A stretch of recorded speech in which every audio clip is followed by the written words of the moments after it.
Well, Republican Senator Joni Ernst. She joins us this morning from Omaha, Nebraska.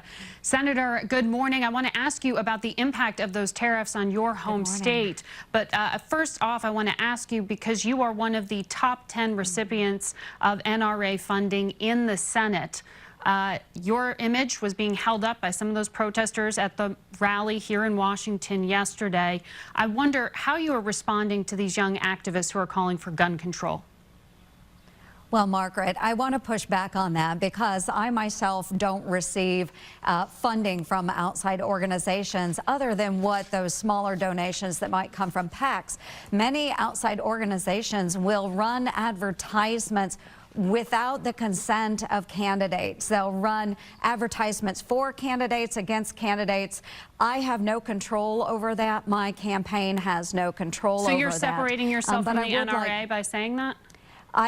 No, I am not separating myself from the NRA. I would state that there are a lot of outside organizations that cannot coordinate with candidates or their campaigns. That's against election law. So they will do what they want to do. But I will say that I am a supporter of the Constitution. I'm a supporter of our Bill of Rights.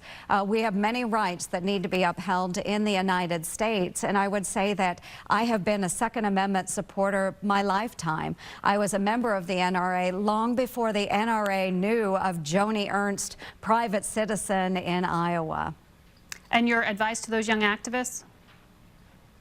I would say I appreciate the fact that they have the right to peacefully protest and inform the government of what they believe is the right path forward. I think every citizen has the right to do that. But every citizen, as long as they are law-abiding, also has the right to exercise their Second Amendment rights. So what we don't want to do as a nation is start stripping rights away from law-abiding citizens. So I think that the status quo is not okay, and that's what these young demonstrators are speaking out against. And so we do have to find a way forward, but simply stating we need to get rid of other people's rights is not the right way forward.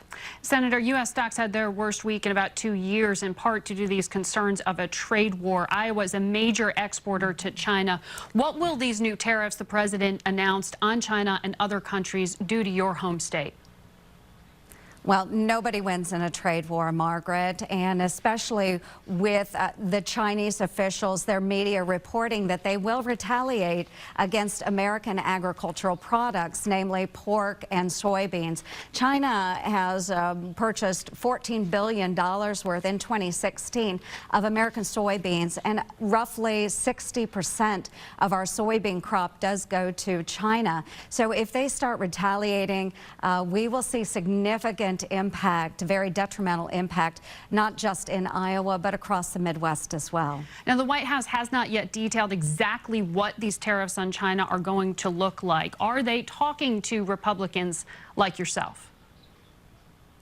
Well, there are talks, and I have spoken on trade issues directly with the president before, and I hope that we can continue those conversations in the future. I know that Congress had the U.S. Trade Rep, Robert Lighthizer, in front of it the other day. They were asking him questions, and it was concerning that Mr. Lighthizer came back and said, yes, it will be painful, basically, for the American farmer, but that's a small price to pay. And I disagree. If we want to close up trade deficits, we need to do it in a smart manner. And then let's allow American agriculture to close that gap. Let's open up additional markets, not close them off to agricultural goods.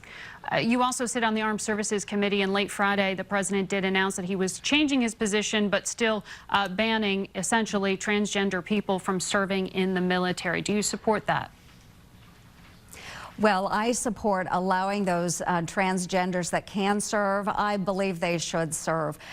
We do want to make sure that they meet physical requirements. We can't waive that. That is true across any any demographic within our military, making sure that they are physically fit and they meet the mental standard. But I've asked transgenders myself, you know, if you are willing to lay down your life beside mine, I would welcome you into our military. But again, there are standards that have to be met, and I will support the president and the administration on making sure that standards are met. But if there are transgenders that meet those qualifications, certainly I would gladly have them serving in our United States military. Will you ask the White House to change its position? Well, I think the White House has done a very studied analysis of how we have the best qualified people coming into the military. And so I'm happy to have those discussions with the administration. But again, making sure that those standards are applied fairly across the spectrum of every citizen that wants to join our United States military. Senator, thank you for joining us this morning. Thank you, Margaret. We'll be back in 1 minute with 5